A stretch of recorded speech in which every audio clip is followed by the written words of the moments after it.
everyone. We want to welcome you today to the We Are Flora Pearl podcast. I'm your host, Latasha J Humphrey, founder of the Flora Pearl Foundation Incorporated. I am so grateful to get into this podcast today. We have a very special guest, and this will kind of kickstart our, Mother's Day special. But before we get started, we want to let our audience know that this podcast is being brought to you by the Flora Pearl Foundation, where our vision is bridging the gap, building a legacy. Our mission is that we are a 501c3, community-focused nonprofit mentoring organization, building healthy relationships and partnerships between women and girls through education, community service, networking, unification, and career planning. Our inspiration is Flora Pearl Humphrey. She was my paternal grandmother, and she taught our family a lot about faith, family, and community, and that's where I draw my inspiration from.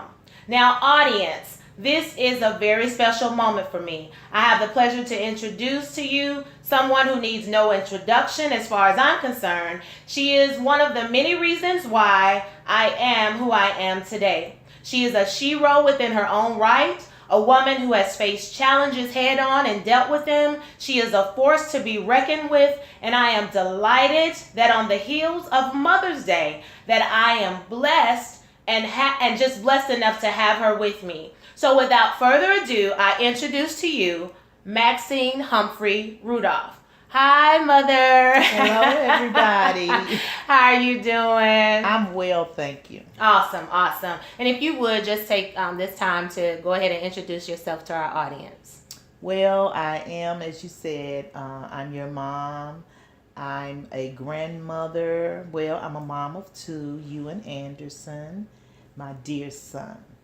And I'm a grandmother. I'm a grandmother of, three. Zaria, Zion, and Kaylee are my biological grandchildren, but I do have three other lovely grandchildren that I have adopted, and they are siblings of Kaylee. Okay, all right. So we can, we're going to go ahead and just get right into the podcast. And our first topic today is dealing with the strength of a woman. And of course, with us, like I said, this being Mother's Day weekend, and we're kind of right on the heels of it, I wanted to get your take on what does that mean to you when you hear strength of a woman? Well, when I hear strength of a woman, that says to me that she draws her strength from her husband. First she draws her strength from God, then from her husband, depending on if she's married or if she's not married. Now, myself, I am a single woman. I have been married twice, but at this time, I'm a single woman. Now, I draw my strength from God first, and I have, I want to say, 4 friends, and I do call them friends. Mm-hmm. And I draw a lot of my strength from them. Yeah. So they help me on a daily basis. I guess we kind of help each other. Yeah. So. Okay. All right. And I wanted to talk about this particular topic because it's in line with the strength of a woman. In my opinion, I've had several conversations, and of course most recently, it was in December, the movie Fences, it came out. The movie that was directed by Denzel Washington and starred the lovely Viola Davis, and so most recently, the former Governor Robert Bentley, his wife, Miss Diane Bentley, she basically decided that she would leave the situation after an adulterous situation in their marriage, and she decided to leave. And so on the opposite of that, though, in the movie Fences, the character Rose, she played by Miss Viola Davis, she stayed, and I wanted to get your take, like I said, different conversations that I've had with different women. Some say they would, some say they wouldn't. And, we do have that example of someone who did not stay. And so I just kind of wanted to get your thoughts about the situation on both ends and just what you thought about that. Well, my take on that is I can't really speak on it and say, well, I don't think I can't speak on what she should have done. I'm speaking on, as far as that is, right now at this moment, I can say that I don't think that I could have stayed under those circumstances. And we're talking about for the movie, like with fences. With fences. Fences, okay, yes. Right, with fences. Under those circumstances, I don't think that I could have stayed with that. And the reason I would say that is because me, myself, I've always been that woman that I was the go-getter, as far as in my family. I was the one that held down a job and made things happen for us. So, whereas Viola Davis, I think she was a stay-home person. Mm-hmm. So she really kind of like relied on her husband. Okay. To take care of her, which that's the way it's supposed to be. So for her, and I've had conversations with women, for them to be a stay-home mom and they don't work or they don't have friends, basically they don't have conversations with other people to kind of give them some insight on life. Okay. It's basically him, her husband, and that's who she relied on. Now, under those circumstances, I can't say, because I would probably have gotten out and got my own job, and try to, not so much as the child. I'm not saying the child is innocent, but it's that you have given your life to someone and they are so involved with another woman till they can't even protect their home. And I'm that's disappointing to me. Okay. Very disappointing. And how you protect that is, first of all, I'm not saying that it's right that he went out and did that. Okay. But I think that you should have protected yourself. You so involved with this other woman that you don't even wear a condom. Okay. You don't even try to not make that happen in your in your household. Mm-hmm. So that's how I look at that. Okay. I know others would say, well, it was just the passion of the moment, or this or that, but I'm just one.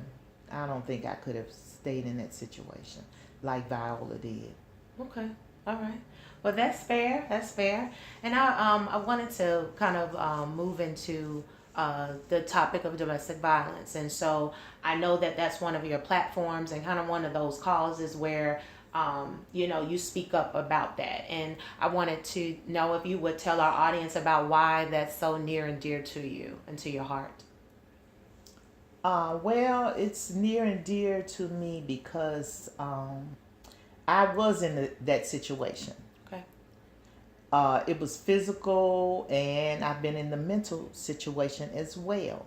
I don't agree with either one of them because, the physical situation, I mean, if somebody is beating you and you don't know what the next move is going to be, you don't know what to say when in your own home.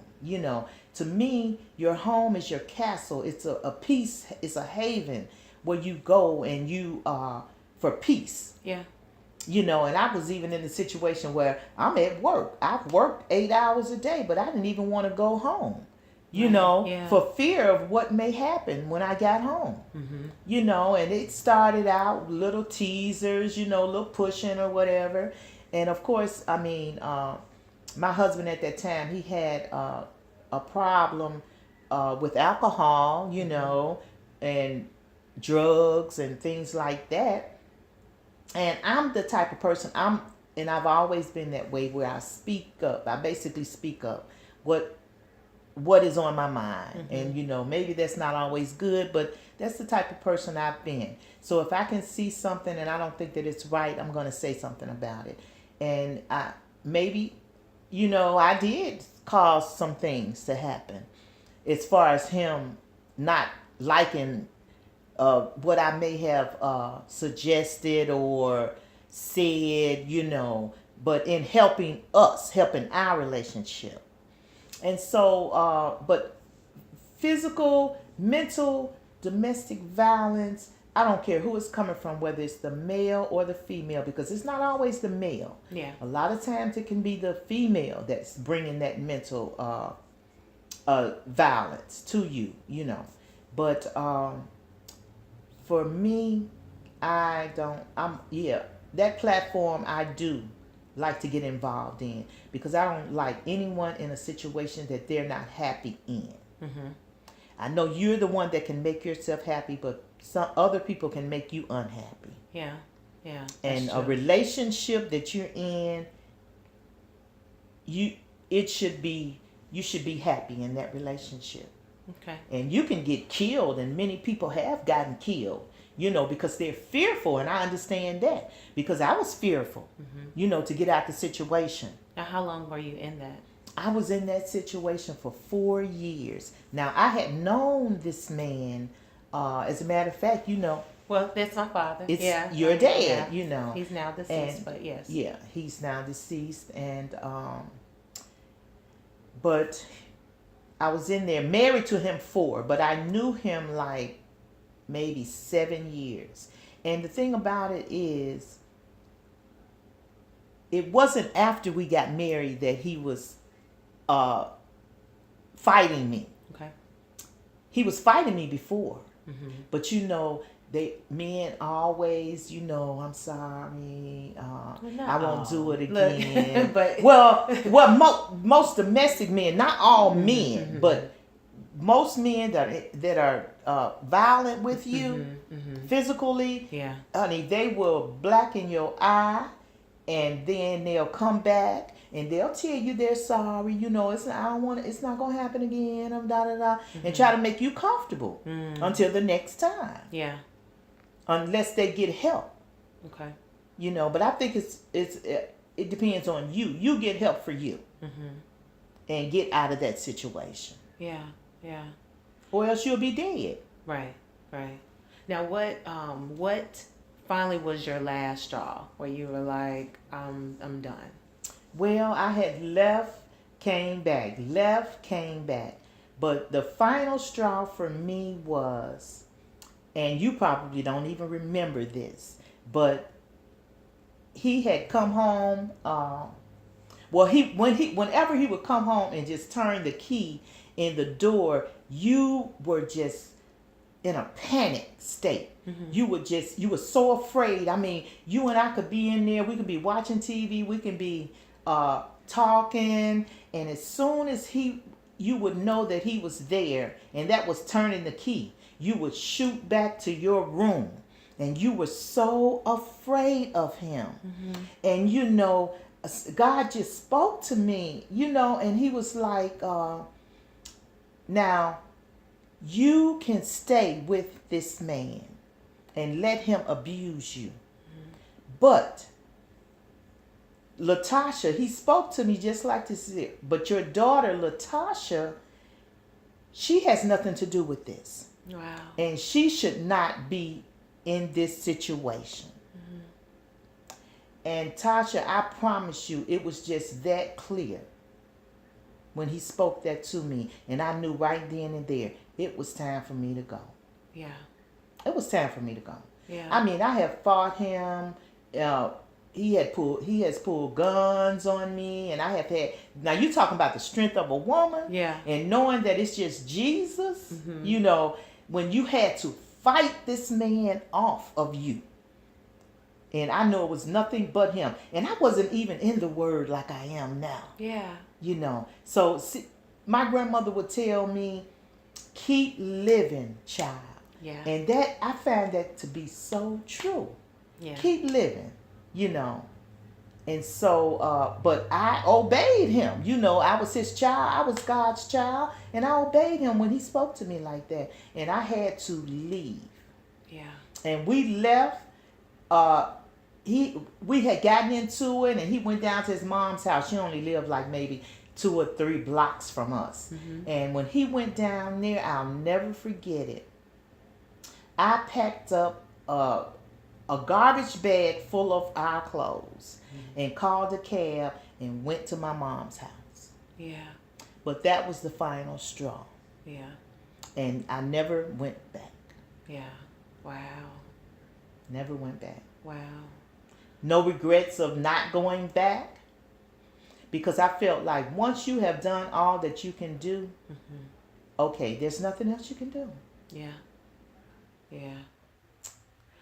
And what would you say to another woman, whether she's a younger woman or one that's seasoned but found herself or will find herself right now even in that type of situation? What would you say to her? Run. No, actually, I would say get out of that situation. And I say whether it's mental or because a mental situation is just as worse. Yeah. It's just as worse. Just because he's not hitting you doesn't mean that you're not being abused. Or just because she's not hitting you does not mean that you're not getting abused. Yeah. Yeah. So you don't have to stay in that situation. You can get out of it and you can do good for yourself. Yeah. With the help of God, you can do all things through Christ who strengthens us. Yeah. Yeah. That's good. That's good. And I wanted to kind of segue into, we have a topic, it's called generational. And, there's been some talk about how there's a generational divide amongst the different, just the different generations. And I wanted to ask you, do you believe that is true? Oh, definitely. I believe that that's true. Because the Word of God tells us that each generation gets wicker and wiser. Mm-hmm. And so that's what the division is amongst us. Okay. Amongst my generation, and I would say, well, not so much as your generation, but my grandchildren's generation. Mm-hmm. Because they know so much, especially when it comes to like electronics and things like that. Mm-hmm. But as far as, and I guess that one thing is we don't want to listen. Mm-hmm. I mean, I had the same problem with my mom. She would tell me a certain thing, and I didn't want to listen to that because I knew what, was going on. And a lot of times that's the way I would say children are now. And I say children, but young adults, when we talk about the generations. And we don't want to listen. But you know what? I find I got a special love. Now, not say that I love him any different, but I have this special love for my son. Mm-hmm. And he's 29 years old. And, we've clashed. Now, I can talk about me and mine, my children, you and Anderson. And he's 29 and we've clashed. But God is so good because right now he says to me, he says, Ma, I understand what you were talking about, especially when you were talking about bills, because he couldn't understand certain things, well, why should I do this and why should I do that? Well, okay, you don't have to do that. Just go and get your own, And if you can ever get someone to understand like that, when they get their own, when they start paying their own bills, that's when you understand what's really going on in life. Mm-hmm. Yeah. So now he's we get along much better. We still have our little differences, but is that what you needed to know? Is that clear? Well, yeah, I mean, as far as with the divide and kind of how, how can we help to bridge that? Because, of course, even with the foundation, we're Okay. about bridging the gap, building a legacy. But that is something where it was something that you then taught, or he was able to see it. So kind of where, like you were saying with listening, that makes sense where, okay, well, this generation, are we even listening to each other? Because I think for the most part, even for my generation, I can say that we probably listen a little bit more. I think we felt like in a way, Mama, that we had to, like we didn't really have a choice, or we couldn't really speak up. And I'm talking with different people amongst my peers, I guess you would say, where we kind of were like, we didn't really have a voice to really say some stuff. It was kind of like, you do it or you die. Like, you either, this is what we gonna do, and I'm not asking you, about what you think. And so I think for some of us, it was trial and error, and we had to kind of just make it work, But what you're saying with the divide, where, okay, well, he's a little younger, my brother he's 14 years younger than me. And so for him to pick up kind of what you were speaking of, I think it may have been a little more pushback maybe with him versus me. To some degree, we've have our disagreements too. I get it, but that I'm just saying, what can we do as it relates to all generations and bringing them closer together? What is something you feel needs to be done? Well, I think when you talk about that, if we listen, if we listen to one another and just see where we can help one another, not to say that when I say, well, I know it better than you do, because I don't. I've learned things from you, and I've learned things from my grandchildren, and I've learned things from Anderson. But as far now, you and Anderson, you were different. You're 14 years apart, and you would listen to me, and you would come back, and we wouldn't argue as much. You're not an arguer. Whereas Anderson, he has to be right. So if you could listen and just think about it, think about what I'm saying, or vice versa. I'll think about, well, sometimes I say, well, I don't think that's right, being who I am, a mother, but I have learned to listen. It's good. And then we can come to an agreement. Yeah. Not always what I want to happen, or what you do, what I say do. Not so much as that. And I've calmed down quite a bit. Yeah. I have. I have. Lord, it ain't. Thank Jesus for the grandchildren. Yes, Lord. No. Yes, and that's a whole different level right there. Right. No. Yeah. Yes, Lord. Because see, you handle your children different, and I think you do. It's great how you handle them. Because I would like, oh, no, no, I don't have patience for that, because you feel like you're a child and this and that, and this is what's supposed to happen, and da-da-da. But you handle your children very well, Tasha. Thank you. Very well. And we've even bridged that gap. Me and my granddaughter. Now, my grandson, he's just as sweet as he can be. Oh, my. It's recorded, Jesus. It's gonna... No, there's nothing wrong with my granddaughter. Don't get me wrong. It's just that I just see her in, I can see her in me. And it's not a bad thing, but she's outspoken. Yeah. But not in a way that she's being smart or disrespectful, but she just speaks what she thinks.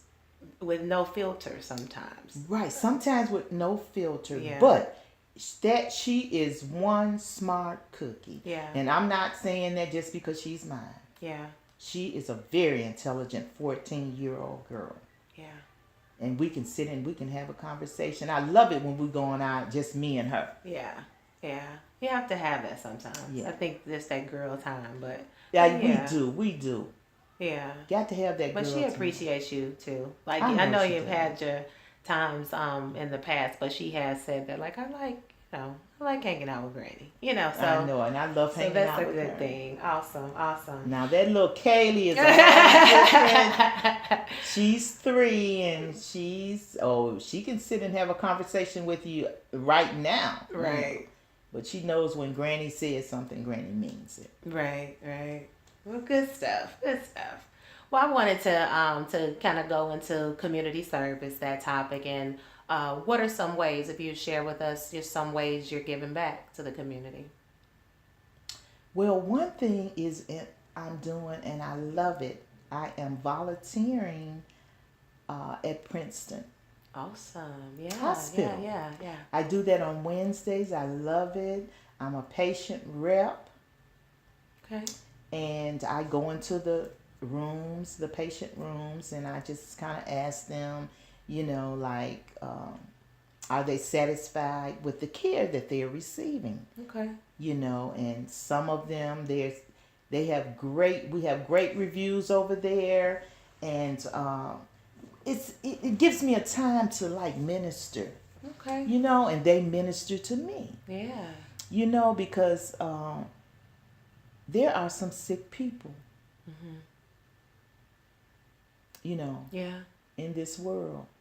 And, sometimes we ignore the fact, that fact or whatever.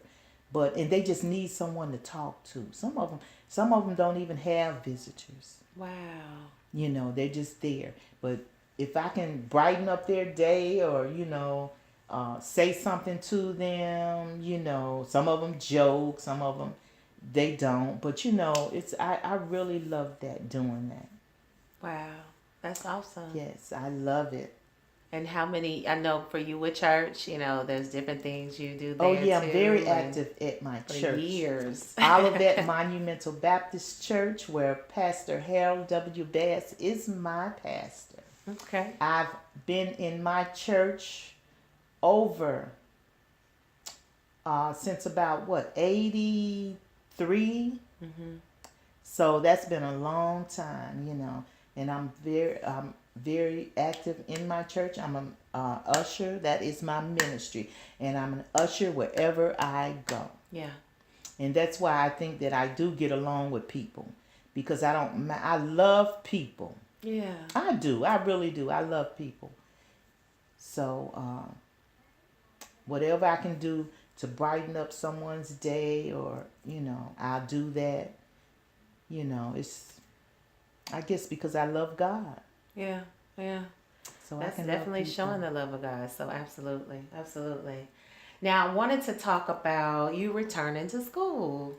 I know, and making that decision, because I know it'll be a blessing for somebody who maybe even, maybe they are seasoned and, they're wondering what would it be like, or they kind of just have a fear there even on how it would be. And I wanted you to encourage someone with what made you want to go back and just how you were feeling. Well, at the time, I went back to school in 2013.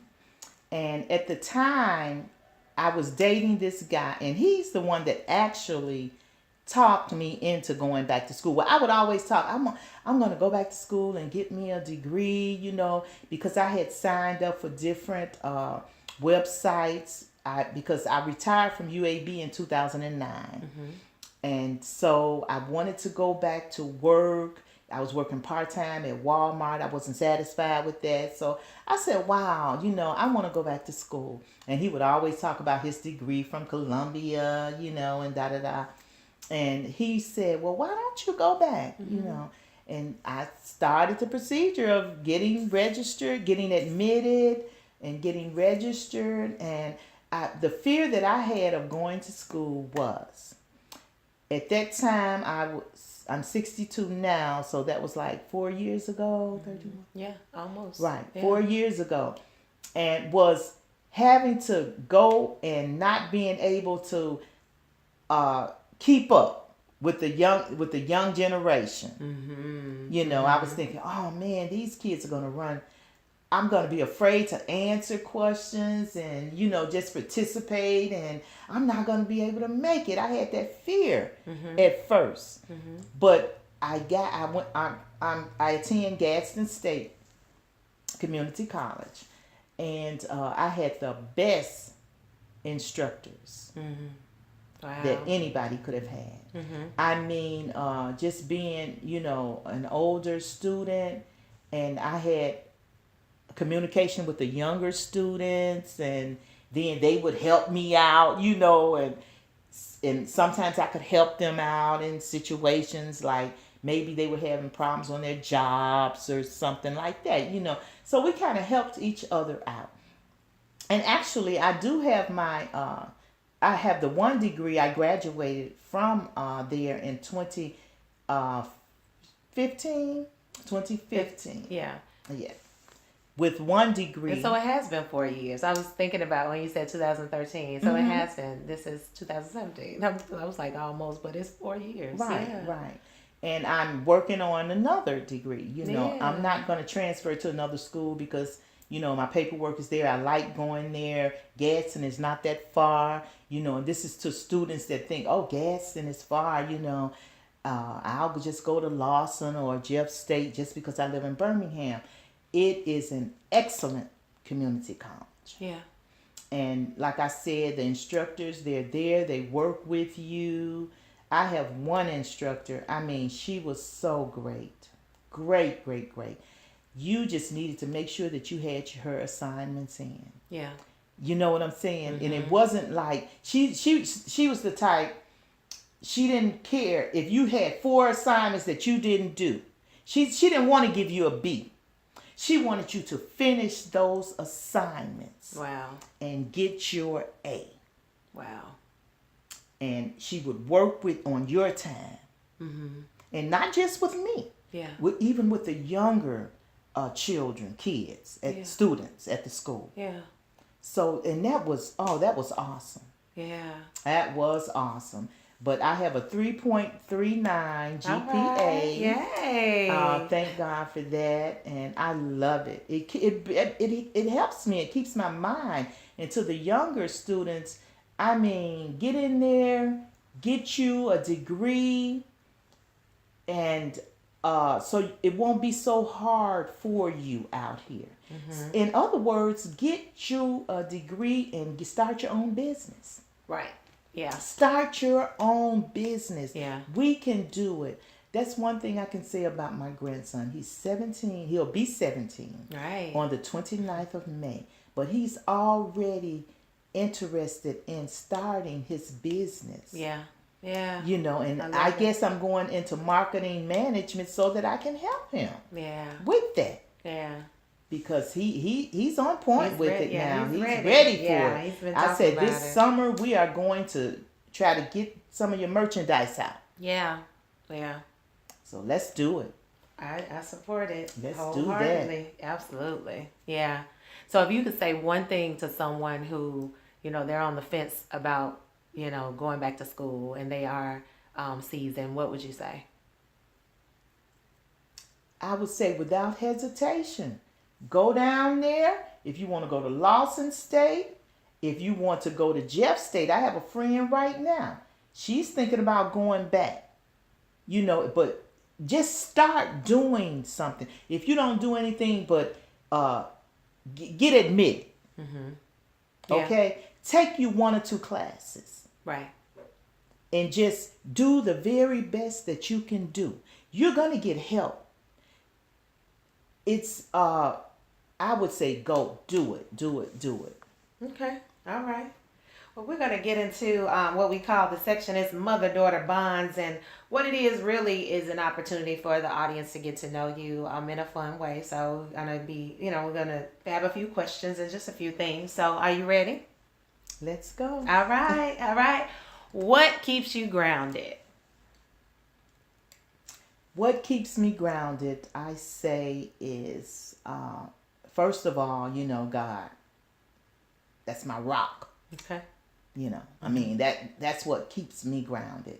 But then, like I mentioned before, I have 4 friends. Yeah. That I think we keep each other grounded. Okay. You know, I don't say lightly. I don't call people my friends. Right. You know. Which is true. But I do have. And what do you all affectionately call yourselves? The Fat Maids. PHAT. Yeah. I think that's so cute. I mean, for years we've been the Fat Maids. But yeah. Those are my girls. Okay. What are 3 qualities that got you where you are today? Honesty, my aggression, and prayer. Not necessarily in those orders, but you know, those 3 things. Okay. What question do you wish more people ask you?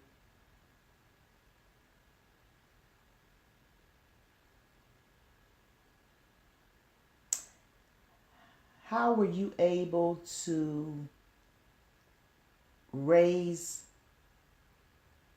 your family as a single mother?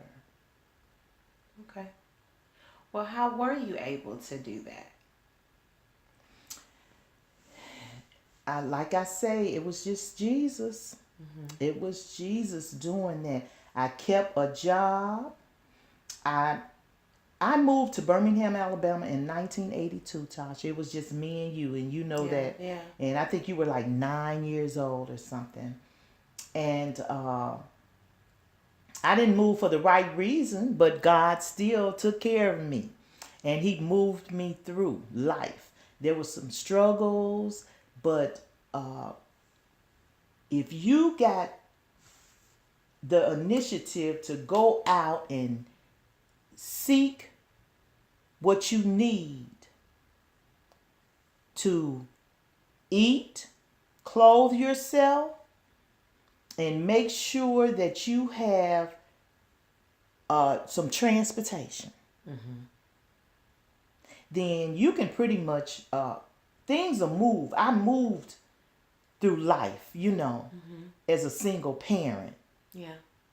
I met some people. I didn't know anyone here except for one person. Right. And that was the person that I came to Birmingham, Alabama with. Right. But I met some good people.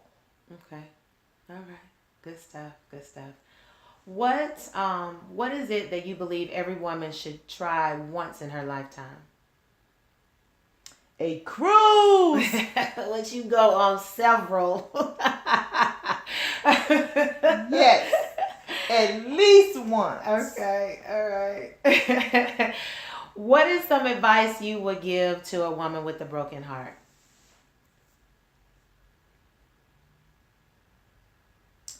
You can make it. You can make it. It's okay if to cry. Just don't think about committing suicide. Okay. It's okay to cry, you know, be lonely or whatever, all of that stuff. But it's okay. Just keep it moving. Yeah. Keep it moving. Yeah. I know one thing, and you said you got that from, it would be my great grandmother, but, you know, just keep living. That's Keep something living. that Yes. I do. I remember that. Yes. I remember that's one thing. And I know a lot of grandmothers use that term, you know. Keep living, baby. Yeah. And you may think, oh, well, I don't want to hear that, but it's true. Yeah. It is. Take a day at a time. Yeah. And God, because I've been in situations where I've been broke, I had a broken heart, you know? Yeah. And I didn't think that I was going to get out of it, and I cried. But God, He eases that off of your mind. And before you know it, you're not even thinking about that anymore. Yeah. And it's nothing but Him. Right.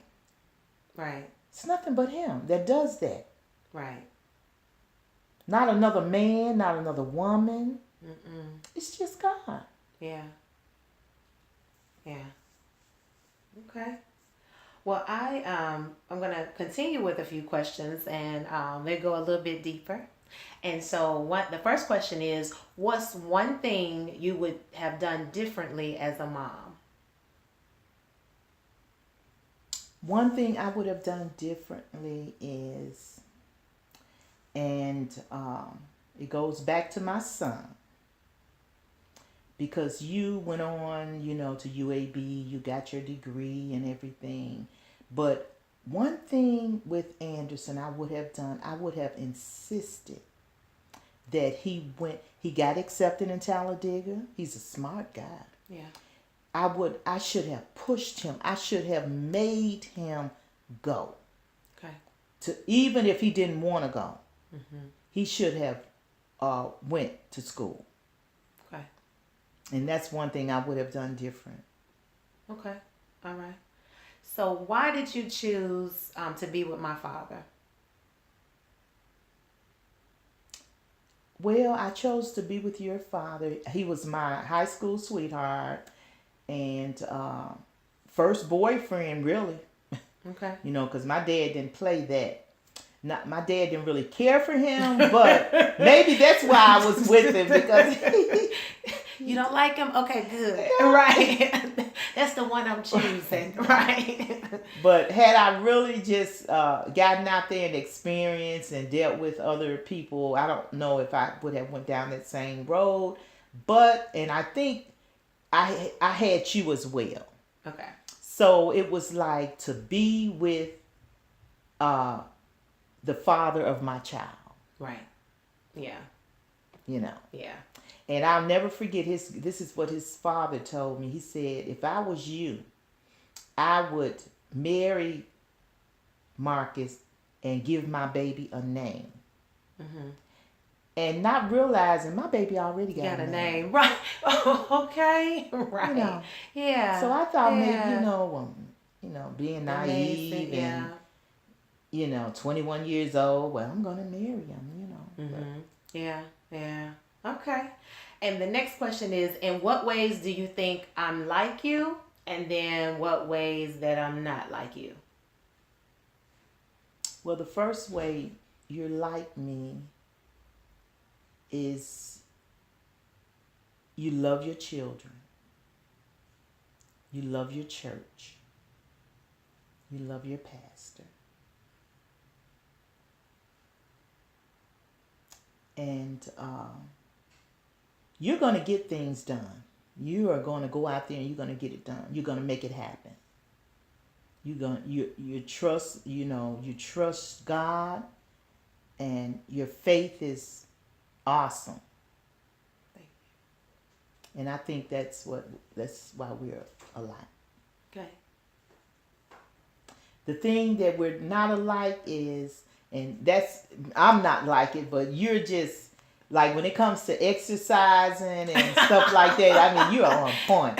And I sit up here and I get up in the morning and it's like, okay, I got some housework to do, so I'm going to get my exercise that way. In reality, I know I need to go on down there in the gym and get on that treadmill. Mm-hmm. But I'm getting better because I just have to push my way. And I know that. Okay. But I like that about you. Moments now. But, yeah. And then you as far as eating healthy, you eat healthy and you stay on track. You stay on track like that. And I like that. Well, thank you. Thank you for that. Which one of us, as far as your children, did you like the best? And you may have answered that already. No, which one is it? I like the best. Now, people say that. I have a favorite. You just said I have a special love for. Well, no. Yeah. So like and love, it is. A special love is whoever needs it at that time. That is such an easy way to dodge. She has straight dodged that question, audience. So let me just make sure I put that out there. Okay. Is there anything you have always wanted to tell me but never have? Oh, wow. What have I always wanted to tell you and I never? Maybe something that you learned late in life. I mean, something different that you as far as for you. But yeah, is there anything you would have wanted to tell me?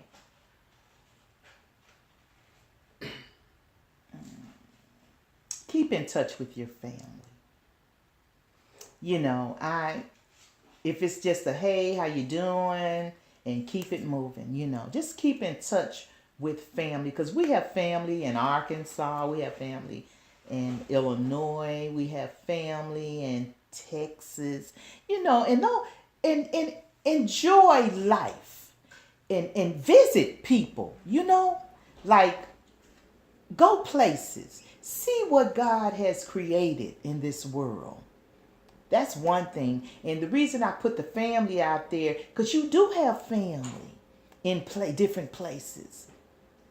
Some I don't know as much, I think. Now you don't know them. I think you kind of have those, and that's nothing, I'm not saying anything about that, but it is sometimes when you don't know people, it seems awkward, I think.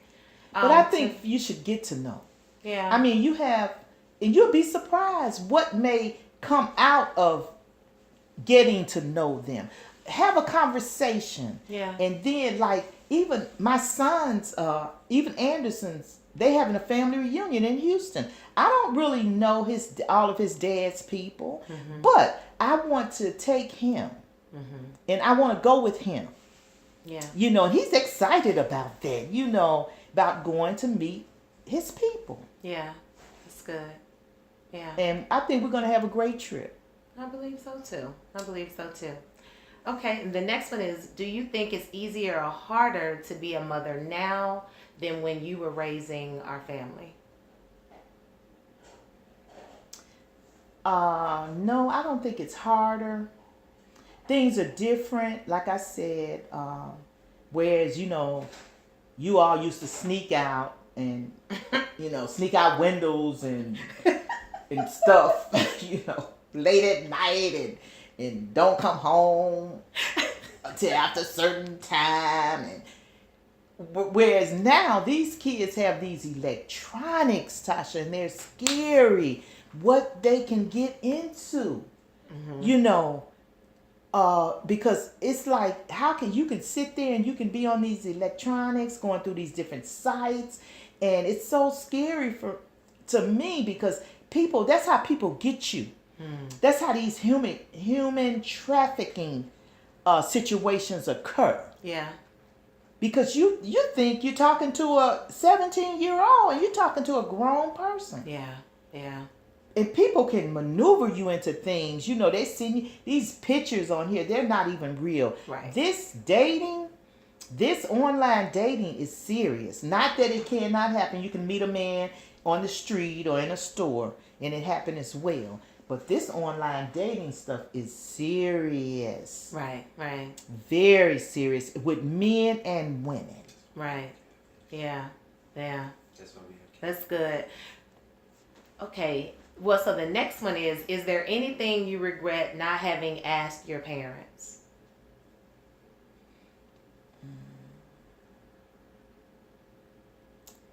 My parents, they were from old school, honey. Old school. And it wasn't nothing, you really don't ask. You were basically, and my mom, she was a stay-at-home mom. She never worked. My dad always took care of her. Yeah. So one thing I would like to ask her is, after he passed away in 1975, she just gave up.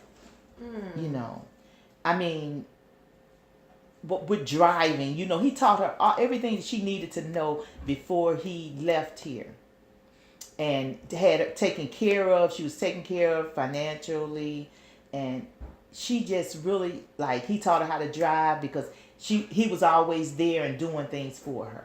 So I would like to ask her, why did you just give up like that, Mom? Yeah. Okay. Yeah, that's a real question. What's the best thing I can do for you right now?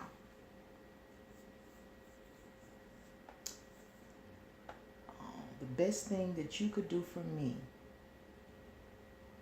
is just continue to be the woman that you are. Continue to trust in God. And just watch Him work miracles in your life. Okay.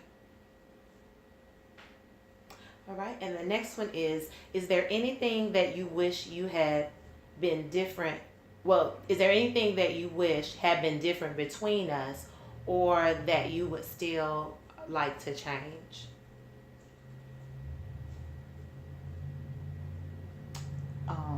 Between you and I, Yeah.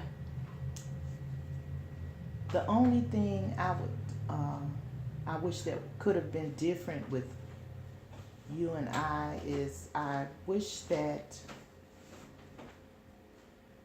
when you were younger that we could have had more communication. We could have had a relationship like you have with your children. Okay. I could have listened more. Okay. What do you feel like is something that we can do now to help with that? Well, you're a very private person, and I am too. I am. I am too. I'm really, but if it's anything that you want to discuss, discuss that. Okay. Ask me questions, because I want my children to be happy. Yeah. And I want to be able to help them in any way that I can. And God has provided that for me. And I'm just blessed by that. Okay. All right. Perfect. Well, I wanted to kind of segue into our faith segment. That was awesome. And I had gotten, even those questions, I had gotten those, they were online. I was reading some different articles in preparation for coming to speak with you. And so I appreciate you for being a good sport and for answering those. So thank you, Mama. You're welcome.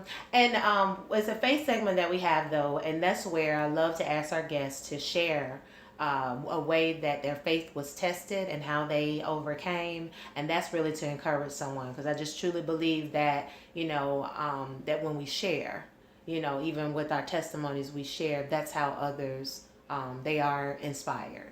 And so would you share?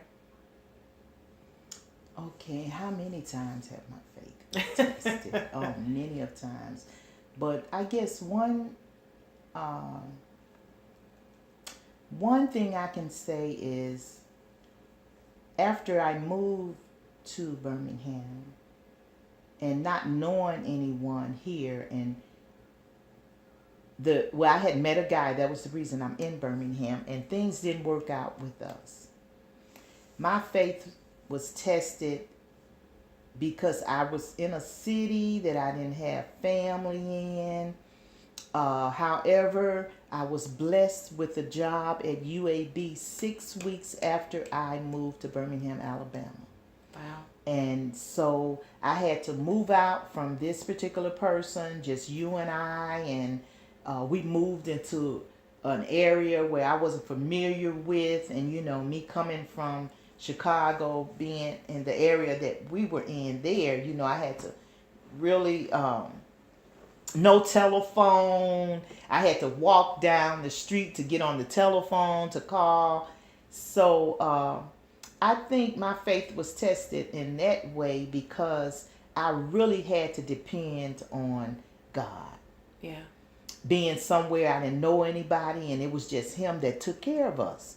Yeah. We were just by ourselves, and no car, we just, but I wasn't living that far away from my job, and you weren't that far away from school, so, but we made it. Yeah. We made it. Yeah. And even with that, having that job, another time God spoke to me, well, you have a job, you really don't have to go back to Chicago. Okay. Because I'm sure, and you know what, I never even given that thought, just to say, well, I'm going back to Chicago because, me and this guy, we're not together anymore. But you can make it. If you have a little faith, just a little bit, yeah, you can make it.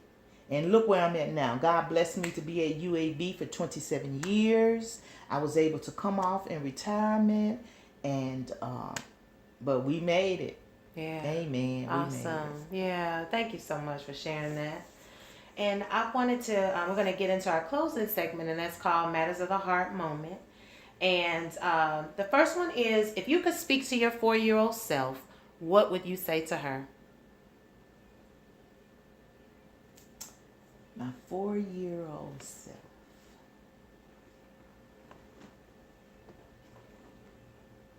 Wow. I probably would have done things a little different. As far as 4 years old, man, I was just getting off the pot. There was nothing really I could say to her. I guess about like what's kind of coming down the line. Like what would you do to encourage her? What would you say? At 4 or just... What would you say to her? If you're looking now and looking back. Stay focused.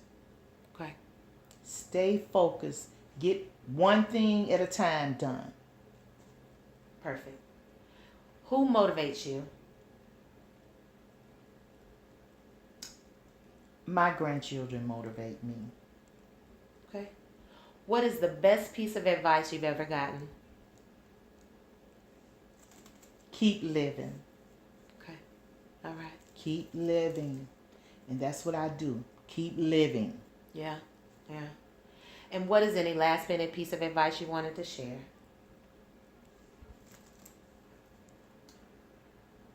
Advice, last piece of advice. Well, I guess I want to make a statement. Okay. And I just want to tell you to continue on doing the great job that you're doing with Flora Pearl Foundation. Grandma Humphrey would be so happy.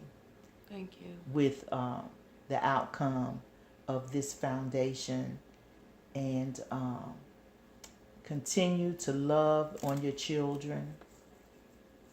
Continue to love your brother. Yeah. And continue to love your niece. You know, and continue strong with the family. Yeah. We need each other. We do. You know, we may not always get along, but we need each other. Families need families.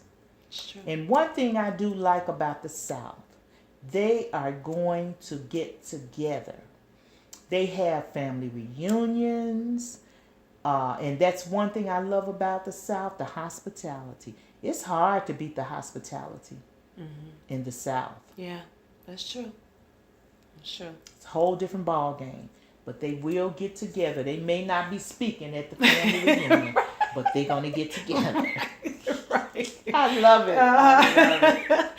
Oh my, wow. Thank you so much. Mama, I appreciate you. Tasha. I'm trying to hold back. Like, no, I appreciate that though. And I definitely thank you for just taking the time, you know, and I know we'll get a chance to see each other on Mother's Day, of course, but happy Mother's Day to you. Thank you, sweetheart. I just appreciate you. So I thank God for you.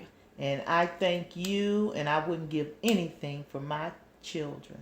Amen. I wouldn't take nothing back. Good stuff. That works. All right now. Well, our goal at the Flora Pearl Foundation is to be a blessing to all that we come in contact with by operating with the spirit of excellence. We want to thank you all so much for listening today. And I just want to wish a very happy Mother's Day to anyone who's listening. And just I pray that you're blessed above and beyond your wildest imaginations. And so you can visit our website at www.florapearlfoundation.org. We look forward to spending time with you all each week, and we will talk to you soon. Bye.